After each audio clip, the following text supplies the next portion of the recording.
The Tom Woods Show, episode 2320. Prepare to set fire to the index card of allowable opinion. Your daily dose of liberty education starts here. The Tom Woods Show. Hey folks, believing that the end of the world might be a bad thing that we should try to avoid is not a Russian talking point. But if we are going to avoid World War III, it's important for Americans to understand what's been left out of the CIA's narrative about Russia and Ukraine. Coming to the rescue here is my brand new free ebook, Your Facebook Friends Are Wrong About Ukraine. Pick it up at wrongaboutukraine.com. Hi everybody, Tom Woods here. I'm delighted to be joined today by Wanjiru Njoya, who is a senior lecturer at the law school at the University of Exeter. She has taught at numerous places across the UK and is the author most recently of Redressing Historical Injustice, Self-Ownership, Property Rights, and Economic Equality, with our friend and Tom Woods Show guest, David Gordon. So, Wanjiru, welcome to the show. Hi, Tom. Thanks so much for inviting me. Glad to be here. I just saw your lecture at the Mises Institute's Austrian Economics Research Conference. Were you delivering the Rothbard lecture?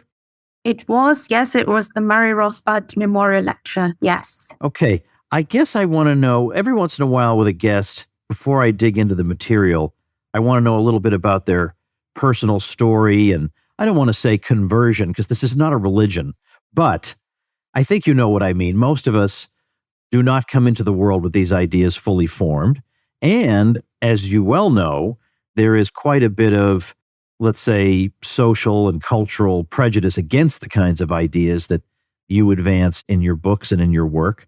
So how did you come to adopt them? So my conversion, you're so right.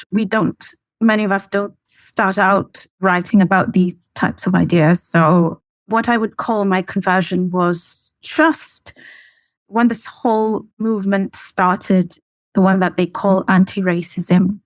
And they sort of started trying to get everybody to follow along with these ideas. And I started thinking, I wasn't doing anything to do with that. My research and teaching was in corporate governance, so nothing to do with all this.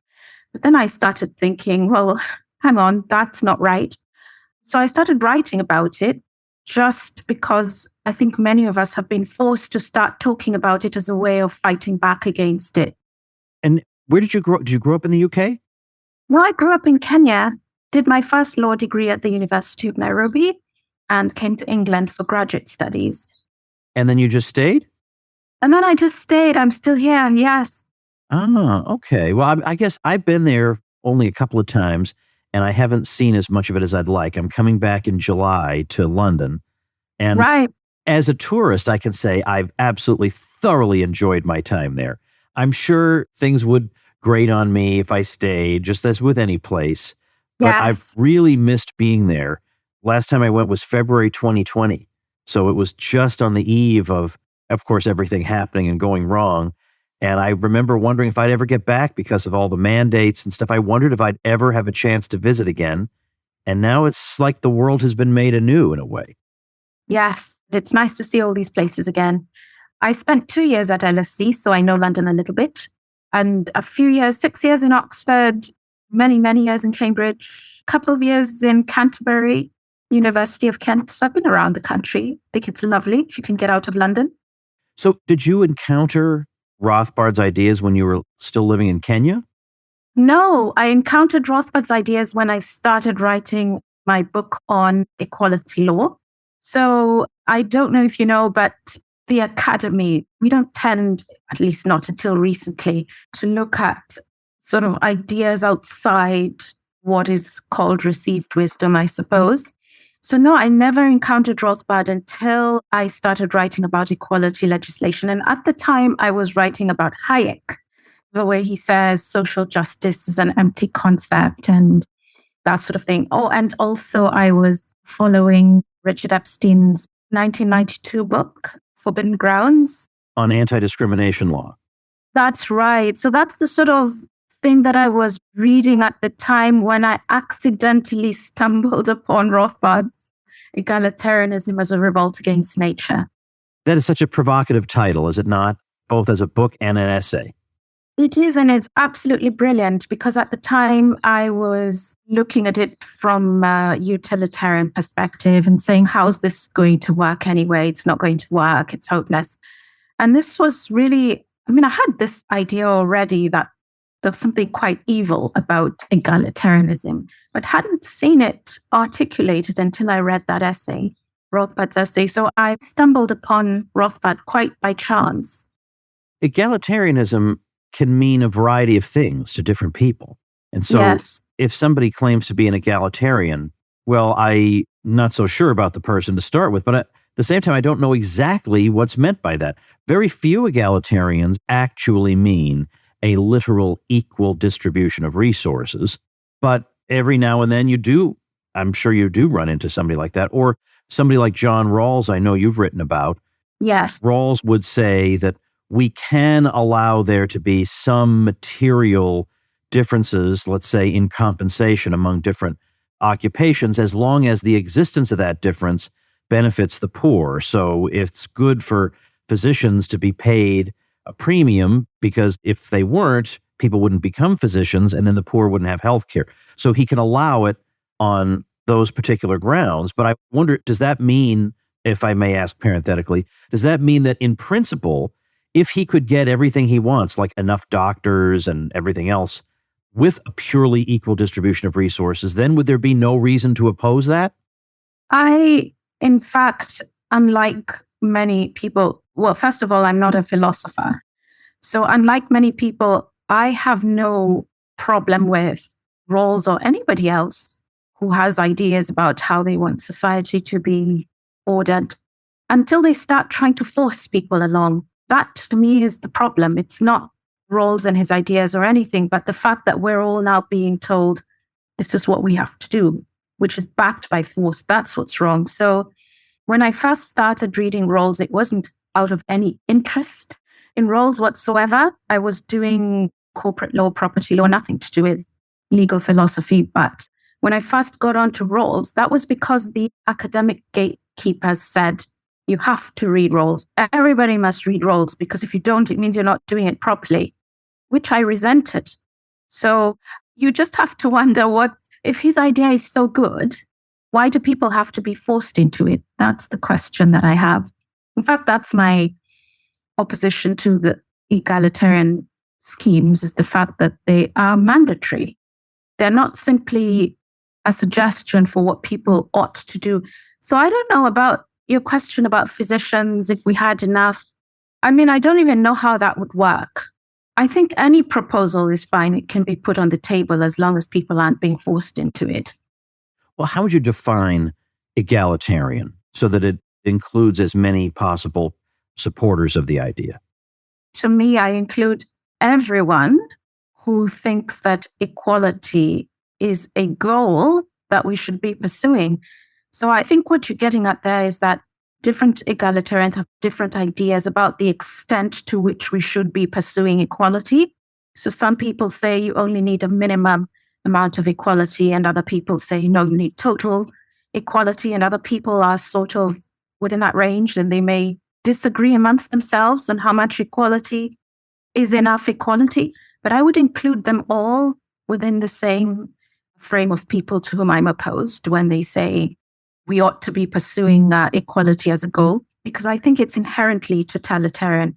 I think even if people say we only want a minimum amount of equality, even for that, what they have to do to achieve it becomes tyrannical. That's what's wrong with it. I don't suppose you saw this clip because it's an American politician and you are happily insulated from those, I hope. But there was not that long ago an exchange between television host Bill Maher and our perennial presidential candidate Bernie Sanders, who was asked whether his program fell more under the designation of equality or equity. And he needed clarification on this. So Bill Maher explained it and said, well, I understand equality as being the pursuit of a society in which everybody has an equal chance, whereas equity involves the results you get and making sure that the results are equal. So which side do you come down on? Well, he obviously comes down on the side of equity, but he's so confused. he said, oh, equality. Now, that is not his program, but he doesn't even know his own program. He doesn't even understand which side of this divide he's on. So he's a thoroughly confused egalitarian. Well, I did see the clip, and he's confused for a reason, which is, in fact, there is no divide between equality of opportunity and equality of outcome. They would like to make us think there's a divide so that people can say, oh, we support equality of opportunity, but we don't support equality of outcome. In fact, I would say the vast majority of people, if you ask them, that's what they would say. They would say, we support equality of opportunity, but we don't support equality of outcome. But in fact, that's a false divide, because the way they achieve their so-called equality of opportunity is by testing and measuring gaps and testing and measuring outcomes. So they would like to make you think there's a difference, but there isn't. So even if you say we just want equal chances for everyone, which is equality of opportunity, some people say equalize the starting line, but don't equalize the result. But even if you say it that way, how would you in life ensure that everybody has an equal starting line? People don't have equal starting lines. We all start where we are. So if you come from a dysfunctional family, you don't have an equal chance at life than somebody else who comes from a stable family. So even if you say, well, we're just equalizing the starting points, even that is going to be incredibly oppressive. So the reason why people struggle to distinguish the two things is that it's a false dichotomy. And in fact, isn't that what they said when they started passing all these laws like the Civil Rights Act and what we've got here, the Equality Act? They said it's just going to be equality of opportunity. So that's what they're enforcing at the moment. And if you see how it works, there's no difference between that and equality of outcome. I have corrected at least one or two guests on the show who have come on and said, I favor equality of opportunity. Because the issue becomes, what do you mean by that? Yes. When Andrew Jackson's supporters in the 1830s used the expression equal rights, they didn't mean by equal rights that the federal government would subsidize some people or give some people a leg up so they would be on an equal footing. By equal rights, they meant there will be no state-imposed obstacles placed in the way of anybody. That's what they meant by equal. We equally get nothing from the government. Exactly. That is it. Exactly. Yeah. And so in that sense, equality of opportunity could make sense in that what we mean is no state-imposed obstacle will be placed in your path. But the problem is there's something about this mystical word equality that even if you try to keep it limited to something as modest as that, it seems to take on a life of its own. And before you know it, it is being used to reconstruct all of society. That is inevitable, I fear, the minute you start enforcing it. And that's why I said earlier that I'm against the fact that it's being enforced. Because no matter what you call it, whether you call it equality of opportunity, equality of rights, equality of whatever you want to call it, the minute you say, right, this is going to be enforced, and, we're going to have an Equal Opportunities Commission that will investigate whether everybody's opportunities are equal and take enforcement action against people who don't equalize opportunities. The minute you say that, you're going to end up with exactly the problems that we see. There is simply no way of enforcing equality that is not going to end up with the problems that we've got. So people think if you clarify that you only want to equalize opportunities, that will help, but it won't. And even with the best will of the world, how else would you enforce equal opportunities?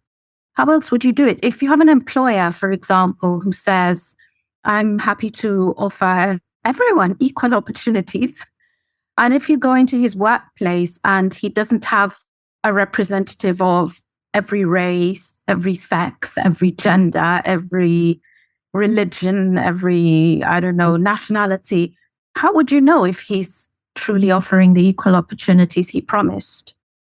Right. And that is the difficulty with anti-discrimination law. Even if it says nothing in this legislation should be taken to mean that we want to impose a quota system.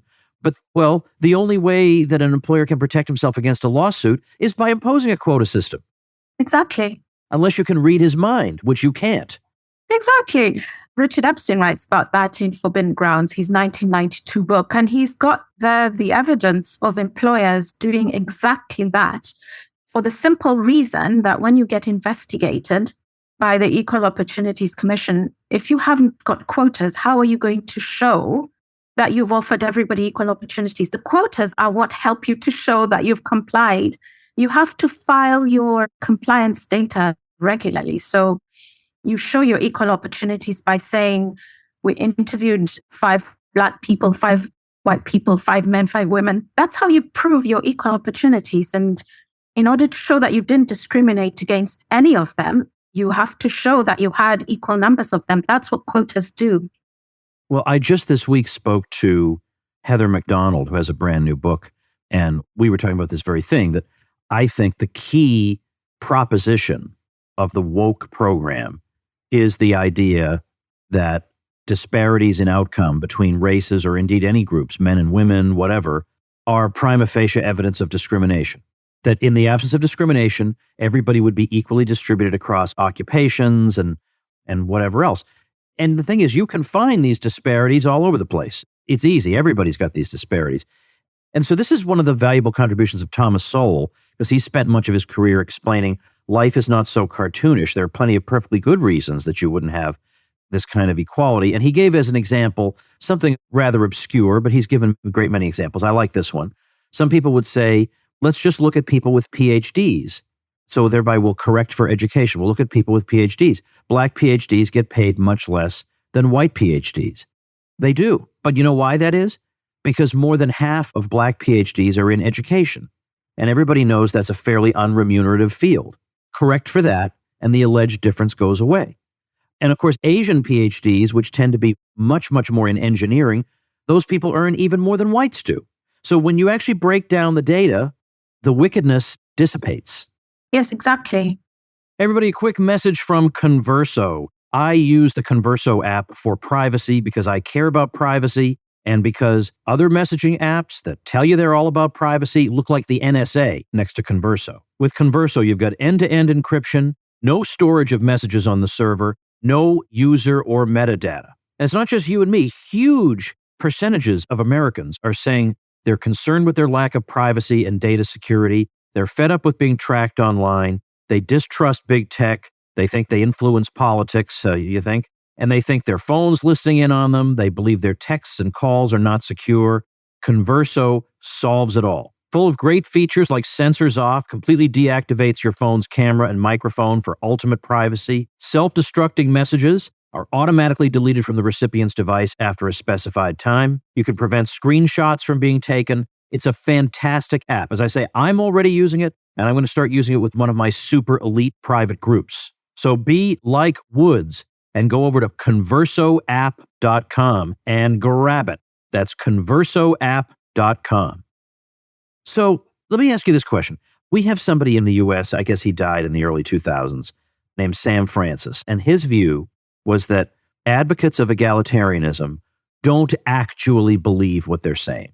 It is a program that they put forward to gain power for themselves because they know that a program like this, whose end goal can never possibly be reached, means a permanent bureaucracy of civil rights lawyers and litigation and regulation and a whole battery of labor inspectors and whatever. And it just keeps them going forever. It expands state power into one area after another of life. And this is how they like it. And so whether or not egalitarianism is true is very much beside the point. It's an avenue to power for them. Are you that cynical? I think that is for sure true of many egalitarians. But I think that egalitarians, and maybe it goes back to your first question where you said, well, what is an egalitarian? Who are egalitarians? I think they have all kinds of different motivations. So there are the ones that you just described who are in it for the power. And this is the perfect platform because the goal will never be achieved. And there are also very many vested interests. I think the whole equality industry, including the lawyers, I mean, the law has become so complex that you're always going to need lawyers to go and fight your equality claims or your equality defenses. And then there are people who are in it for the ideology. They're Marxists or communists, and this fits their ideology. They want to equalize not just opportunities, but money and power and all the other things that communists say they want to equalize. But then there are a lot of people also who just haven't given it that much thought. I think a lot of people follow along because it sounds great. When you say everyone will be equal and they say, oh, fantastic, that's great. The right side of history kind of people who want to go along with anything that sounds great. Yeah, so there are all kinds of different motivations. And then there are also the people who can see the problem with it. They don't know what to do, so they just go along. So there are many different motivations, I think. Well, in a way, the question arises, what is the alternative? If you're saying that society should not be organized around equality as its central principle, then I think some people would think that the result would be a dystopia in which there are some super powerful people and then everybody else, which, parentheses, is in fact how society looks after 50 years of pursuing egalitarianism, by the way. Exactly. And society without enforced equality is not a dystopia. It's what we had. So in the book that I've talked about a lot, Richard Epstein's Forbidden Grounds, he talks about the different civil rights acts and says that the society that was created by the Civil Rights Act is exactly right, where you say everyone has the right to enter into contracts and to buy and sell property, to own property, that sort of equality where you're saying equal participation in the market. That's good equality, or equal ability to enforce contracts, for example. If you say people aren't allowed to enforce contracts based on their race or whatever, that would be dystopian. But so the ability to exercise your basic rights equally is what we want. What we don't want is what we see now, where you have protected grounds based on race, based on sex, and all the other grounds. We have 9 grounds in the UK, probably more than most people. But this is where civil rights goes wrong, where it starts descending into identity politics. Well, and once you get down that path, it seems pretty difficult to overturn it. Nobody's ever going to overturn anti-discrimination law. I mean, even conservatives defend that in the United States. And the vested interests are overwhelming, and the screaming and the shouting would be deafening. And also particularly because these types of policies encourage resentment among different groups of people. They encourage finger pointing and blaming various other groups for one's own predicament. It's very hard once the discourse has been poisoned in that way to pull it back, I think. It's hard, but I don't know. I think that when people say, oh, no, we like our equality law, it's a disaster and it's causing social unrest and resentment, but we don't care. It's our equality law and we love it and we'll never get rid of it. Yes, you do see a lot of that. But I think that as things get worse, more and more people, at least in the UK, you do get people starting to say there's something very wrong with this law. So just to give an example, one of the protected grounds is religion. So you shouldn't discriminate against people on grounds of their religion. But the way it works in practice is to defend Islamic people who get angry when they feel that their religion has been disrespected. So certainly in some of those cases, we've seen people saying this operates, it looks very nice on paper, but it operates as a de facto blasphemy law, and we need to get rid of this. So that's just to give one example. And another example is what we see now with non-discrimination on grounds of gender. And I think that's made many people think there's something wrong with this law, we need to get rid of it. So I think as things get worse, more and more people start to concede that there's something not right to this law. And I think even when things are very hard to scale back, it's not impossible. I mean, we saw that with the UK leaving the EU with Brexit. I remember when there was a time when I used to teach constitutional law and people said, it's one-way traffic. We will never leave the EU. It's impossible. It will never happen when it happened. So I do think sometimes people get to a point where they say enough is enough. Well, I hadn't thought of that point. Fair enough. Fair enough. But when you talked about the gender thing, I think that goes to show again how this is a concept that seems to operate according to its own internal dynamic. You started off in a very tame way. You say, we want equality in this limited sense that nobody will be discriminated against and they'll all get an equal shot. And so the way that worked out with the civil rights movement was, for example, in education, we will get rid of segregation by saying the students can go to the closest school to their home if they want to. But then when that didn't generate the outcomes that they wanted, then it was, we're going to take your kid, put him on a bus for an hour and a half each way, and send him to some place he's never been before, Yes. and destroy the whole internal culture of every school. Yes. Because we've now introduced confusion and resentment. And I mean, can you imagine, even if the racial element weren't present, you take a bunch of kids from one place and just plop them where they're totally not wanted by the other kids in another place. Then you add the racial match and set that match. What outcome did you expect other than race relations getting much worse? Education, obviously not even remotely the priority in any of this. That was just in the matter of, that was in less than, what do we have, Brown versus Board in 1954. And by the late 60s, they're doing this. Yes. It didn't take long for it all to begin unraveling. But now to today, I guess my point is, now today we've seen the concept of equality going down roads that people in the late 1960s didn't anticipate it would go down. So what would be a good example of that? Gender reassignment as a protected ground. Religion started out as, historically, it was terrible that Protestants could persecute Catholics, etc., Jews, evicting them from the country and all this kind of thing. So now people think, oh, yeah, that's great. We'll protect religion and that won't happen anymore. But now religion means, like at least the way it works in the UK, it means any philosophical belief or none. So it's literally anything that anybody says, like, I'm a vegetarian. That's my philosophical belief. And everybody has to accommodate that. It's turned into anything that people say is their belief. I don't think that could have been anticipated at the time. We wouldn't anticipate that we won't know what a woman is when we said we'll protect people based on their sex. There's so many ways in which it's changed. The thing of not being able to define what a woman is, I'm sure you know about the film What is a Woman that's hosted by Matt Walsh. And Matt Walsh says some dumb things from time to time, but other times he's obviously right. You don't have to like him overall to admit that he's obviously right about this stuff.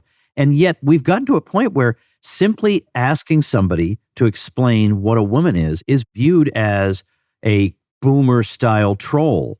But how is that not a legitimate question? If you can't even answer that, or you think that being a woman is like a state of mind or something, then I think people need to know that, because that's not correct, and nobody thought it was correct, including most of the people advocating this view today. Even 5 years ago, nobody thought that. Yes. And now, at least in the UK, where we have protection based on your gender reassignment, it's actually illegal to ask someone if they're a woman. You can't ask, like, if you see somebody approaching, let's say, the women's bathrooms, quite self-evidently not looking remotely like a woman. You can't say to them, hey, are you a woman? Because that's discrimination. It's unlawful. Or if they're marching into the girls' bathrooms or into the women's changing rooms or anywhere, you can't even ask them, because the law stepped in and said that's discrimination if you do that. Yeah. So yes, it's not just that the ideas are crazy. It's also the fact, as I said earlier, that they're backed by the force of law.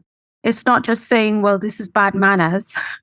What you're asking these questions, you're such a boomer. It's not just that. It's that it's unlawful. I think that's the idea of the Equality Act that they're proposing in the US, that's to extend civil rights to transgender people. The thing is, once you've gone down the road of anti-discrimination law, it's actually very difficult to exclude future groups from it. Because if it's a good thing and this group is suffering from discrimination, then what's the problem? Yes. In fact, why would you? This is the point that I've been making. So in the UK, we have 9 groups of protected people. So it's race, sex, religion, this and that and the other, including changing your gender. Well, why would you accept that certain groups need protection and not others? The minute you say people need to be protected, especially based on their personal identity, there's no logical stopping point. So it's not just transgender who are already in the law, and they're proposing to put that in the law in the US as well. But then you get these people who say, I identify as a different age, like those people who say they identify as a baby, even though they're grown up. People saying you're protecting people based on their sexual orientation. Well, my sexual orientation is I'm attracted to children, so I want to be protected. There's literally no stopping point. That's part of the problem. That is the problem. And I think it's a problem with progressivism in general, which of course is deeply wedded to egalitarianism. But you can't imagine a progressive saying, okay, we're all done. This is the society we want. Yes. Everything's done. Now you can relax and not be constantly reacting to our wild new proposals. There won't be any more coming. That's not possible. No, it's not possible. There are all kinds of proposals. And I think we can even include the environmentalists in this as well. So it's like, okay, we've conquered the human world and now we need to conquer the natural world. There's no stopping point. Right. We'll conquer the animal kingdom. We'll go and make wild animals behave better. There's no stopping point to it. So as you say, you could get to a point where it's so obviously absurd or oppressive to other people that eventually people say, we don't want this anymore. The tricky thing is that you really are up against a massive existing establishment. And so what I think is in the short run more likely to happen is they will pick and choose and say, we're going to keep the anti-discrimination establishment the way we have it, and we're not going to add this group or that group to it, and try to maintain that kind of equilibrium. But I think that's an unstable equilibrium. And they won't succeed. Do you think they'll succeed in keeping out the transgender lobby? They will not. They won't even try. Look at them, they're running scared. No, they have no chance of saying we're done with the protected groups, no more. See, here's the problem. The arguments are always the same. So first people say, oh, you keep women oppressed and it's terrible. You train them to the kitchen sink. Let's protect them. And then it becomes, oh, you keep Black people oppressed and they're all in chains. Let's protect them. And then it becomes sexuality. And they say, oh, this is exactly like what we used to do to women and Black people. And then it becomes transgender. And they say, this is exactly what we used to do to. So that's why you would never succeed in drawing a line under it, because new groups will always say, but this is exactly like what you used to do to. Isn't that what the animal rights people say, for example, when they try to say you shouldn't eat meat? And people say, no, we always eat meat. And they try to say, well, isn't that exactly like in the days when there was slavery and we treated some human beings as if they weren't equal. Now we're doing exactly the same thing to animals. So that's the thing. You can never get to a point where you say enough is enough and draw a line under it. That's the problem. Hey, folks, quick message from our sponsor, Blinkist, which is offering my audience an unprecedented 45% off. Wouldn't you like to be one of those people who seems to know something about, well, pretty much everything? And wouldn't you like not to be the guy who has about 2 sentences worth of knowledge about everything? So please don't challenge anything I say because all I know is the 2 sentences. Blinkist can fix that problem for you in no time because it has thousands and thousands of nonfiction titles that it has summarized for you in 15-minute chunks that you can read or listen to. So imagine how many books you can be absorbing on your commute and how quickly you can transform into that person you would love to be. I have been enjoying the many titles in their 14-day personal growth challenge because I do believe in personal growth, but I don't believe in personal growth books because 95% of them are fluff. But I want that 5%. That's what Blinkist gives me. Plus, their great new feature, Blinkist Connect, more or less gives you 2 subscriptions to Blinkist for the price of 1 because you can share titles that you find interesting with your friend. Right now, Blinkist has a special offer just for our audience. Go to Blinkist.com/Woods to start your 7-day free trial and get 45% off a Blinkist premium membership. That's Blinkist, spelled Blinkist, Blinkist.com/Woods to get 45% off and a 7-day free trial. Blinkist.com/Woods. This offer is good through April 30th, 2023 only. And now for a limited time, you can even use Blinkist Connect to share your premium account. You'll get 2 premium subscriptions for the price of 1. I was reading an excerpt. I don't know if it was a transcript of a video or from his Substack or something, but from Glenn Greenwald. Now, Glenn Greenwald has a lot of enemies on the left these days because he really does hold both sides up to the same standards, which is not allowed. So all the egalitarians, quote unquote, who believe in equality do not believe that all people should be held to the same standards, oddly enough. But anyway, so he said this the other day. He was talking about Wellesley College, which is a left liberal college in Massachusetts, saying that it will admit, I guess, trans men or something. I forget. So here's what he said. If you believe that trans men are men, that somebody who's born female, who has a biologically female body, but who one day wakes up and says, I identify as a man, and therefore is now considered a trans man without undergoing any surgeries, altering their body in any way, even taking hormones, just that self-declaration is enough. If a trans man can now enter Wellesley according to the logic of gender ideology, Wellesley, an all-women college, now admits not only women but also men. But if Wellesley now admits men, why limit it only to trans men? Why not cis men, meaning people born as men? And he says, there's supposed to be a prohibition on viewing these two categories as different. Trans men here, men here. That's not a permissible distinction. Trans men are men. You are forced to adhere to that and forced to affirm that. If you don't affirm that trans women are women and trans men are men, that is inherently transphobic of you. I don't even know what it is I'm expected to think about this. Well, that's exactly correct. You can't draw a distinction between different types of women or different types of men. So that's exactly the point. If a man says, I'm a woman, like he's not trying to say he's transgender or anything, but he just shows up and says, I'm a woman, well, you have no reason not to admit him. You can't say, you aren't a woman. I'm looking at you and no, you can't do that. You can't draw a distinction between different types of women or different types of men. It's very interesting how these propositions, which are highly controversial, to be generous about it, it's hard to know what percentage of people believe in gender ideology, but among the young people, it seems like it's pretty high. And why wouldn't it be? Because they get exposed to it all the time, and most people don't have the capacity for independent thought. I'm just being blunt about that. I am totally not an egalitarian when it comes to that. I've seen how many people get dragged along by every single last social trend, no matter what it is. But it was certainly led by a small number, the imposition of gender ideology. This was not a mass movement of 100 million people demanding that we read texts in gender ideology and alter our society accordingly. It was a small group that somehow took this concept of equality and, again, used it as a crowbar to pry its way into one institution in America after another. And I don't know how to end this conversation on a note of hope here, because as I talk about it, it just seems so grim and frustrating. It is grim and frustrating, but as I see it, that in itself is where the seeds of hope lie. Because as long as these things aren't that grim and aren't that frustrating, people just go along with it. They say, oh, well, it's ridiculous, but they tolerate it. They say, well, it doesn't hurt. Just call people whatever pronouns they want.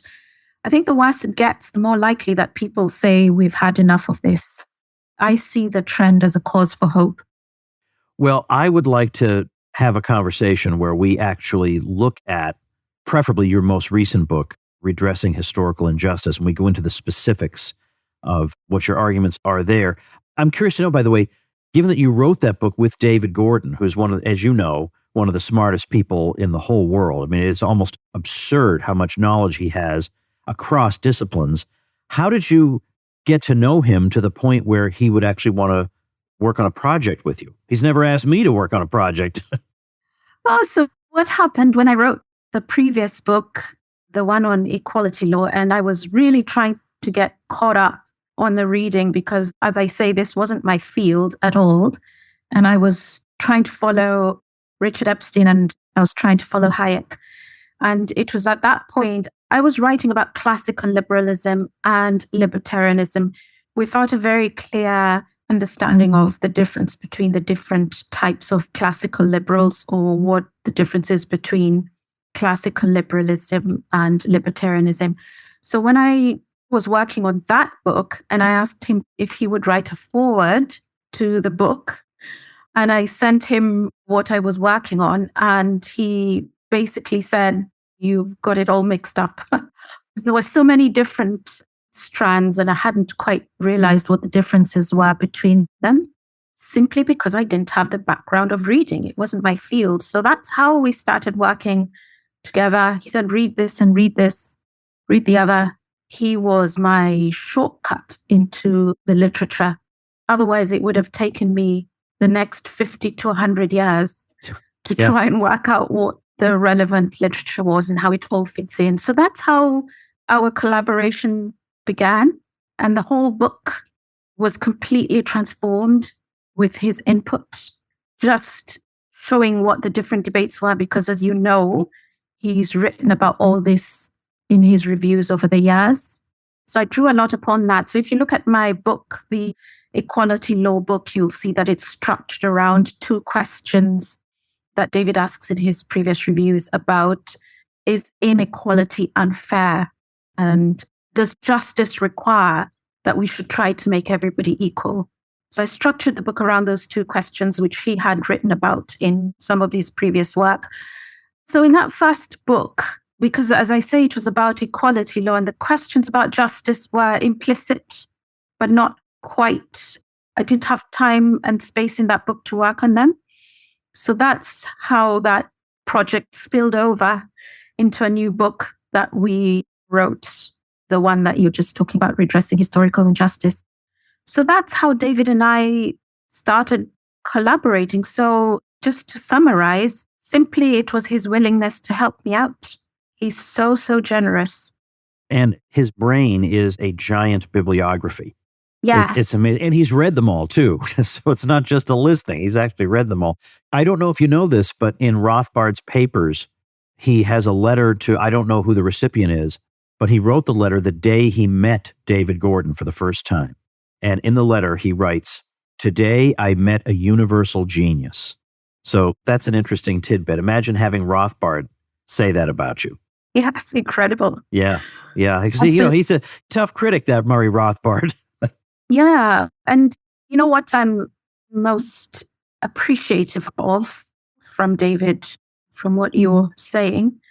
I can't imagine how long it would take anybody to dig up all these resources if they didn't know where to look. I think it would take a lifetime. He knows where all the arguments are. He knows who published them. Yeah. He knows the title, knows the dates, and sometimes he even knows the page number. Oh, yeah. I'll never forget, he was on a panel with Hans Hoppe, and they were talking about something involving Kant. And Hans was groping toward exactly where this particular argument could be found in Kant. And David cited it with incredible precision. And then deadpan, Hans said, "Yes, that is the passage I was thinking of." Just left it there.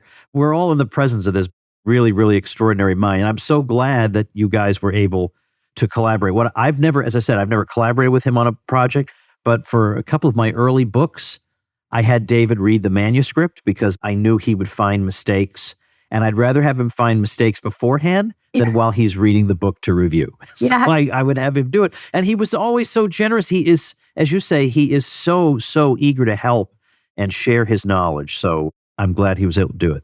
Yes, because when I asked him for help, I was just a stranger from the internet. He had no idea who I was, and he helped me out. So there you go. Yeah, he's a good man. So on the show notes page, I'm actually going to link to both of your books, even though we sort of discussed them in a very roundabout way. But in the future, we should talk about one of them more directly. But the show notes page will be tomwoods.com/2320 for today's episode. And that's where I'll have those links. And what the heck, I'll link to your faculty page at the University of Exeter Law School. Why not? And people can drop you a line and say hello. So thanks so much for talking to me about this subject today. And we'll dig into it a little bit deeper next time when I manage to get my hands on one of your books. Thanks so much, Tom. Thanks for having me on. It's been great to chat. And thank you, ladies and gentlemen. Become a smarter libertarian in just 30 minutes a day.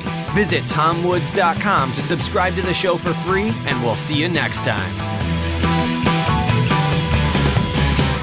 Like the sound of The Tom Woods Show? My audio production is provided by Podsworth Media.